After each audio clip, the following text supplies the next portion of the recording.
করস? কি পড়াশোনা করস? প্রত্যেকটা দিন দেখতেছি তুই পড়াশোনা করতেছস। কি পড়াশোনা করস? এবার নিয়ে তুই 5 বার ফেল করছস। যদি আরেকবার ফেল করস তাহলে মনে করে যে তোর ঘাট ধাক্কা দিয়ে বাসা দিয়ে বের করে দেব। তোর মতো পোলা পালার চাইতে না পালা আমার অনেক ভালো। আমি এমনিতে ভালো আছি। আব্বাই তো আমার নিয়ে ব্যাপক টেনশনে আছে।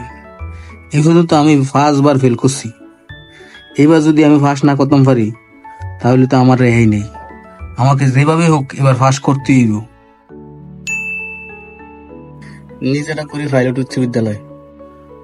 Ajmer A+, Shahed B+, Shahin C+, Moyna D+, Rubel E+, Tareq fail.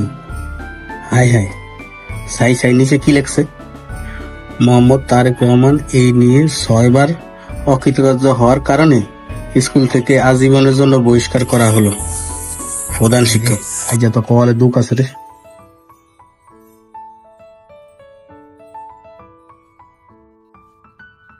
কিরে রেজাল্টের কি অবস্থা দেখি সর।